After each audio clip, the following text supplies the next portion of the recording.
পরিবর্তন হয়েছে বর্তমান পরিস্থিতির পরিপ্রেক্ষিতে। নাটকটা আমি একটা খসড়া তৈরি করে এনে দলে দিয়েছিলাম। তারপরে এই কাজটা পুরোটাই স্ক্রিপ্ট থেকে শুরু করে যা কম্পোজিশন আপনারা দেখলেন পুরোটা এই দলের প্রত্যেকের কৃতিত্ব।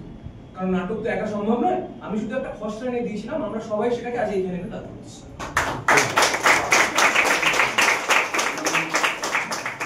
আমাদের সঙ্গে আছে আমাদের আরেক বন্ধু দেবাশিস।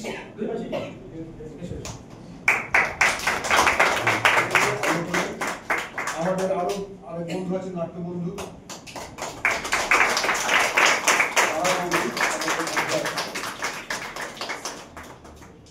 দেখেও কিন্তু ভালো লাগে যে এত সংকটের মধ্যে এত ছেলেমেয়েরা থিয়েটার করছে।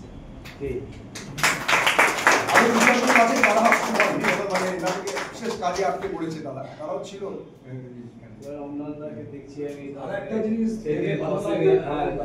সেটা হচ্ছে যে এই নাটক প্রমাণ করে বিচার এখনো শেষ হয়নি। না, বিচার চলছে, বিচার চলবে। এটাই তো সমাজ ছাড়ে না কাউকে, কাউকে কেউ ছাড়ে না। এটাই তো আমরা চাই, তাই তো?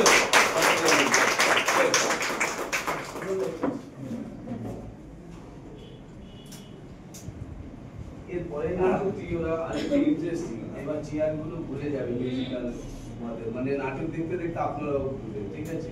ওরা সেইভাবে ডিজাইনিংটা করবে। সেই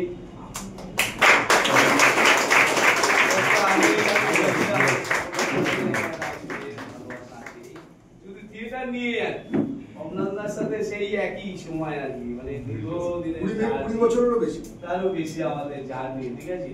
সেই থিয়েটার রাস্তাঘাটে ময়দানে, ঠিক আছে, গার্জিয়ান পার্কে থেকে শুরু করে মানে গঙ্গার ঘাট কোথায় সেই জায়গা মানে সব জায়গাতেই, মানে আজও আমরা আছি সেই একই জায়গায়।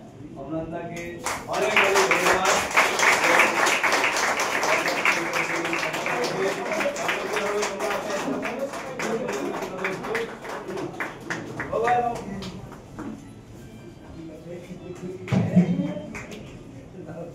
ওদের নাটকটাও খুবই ছোট নাটক, সবাই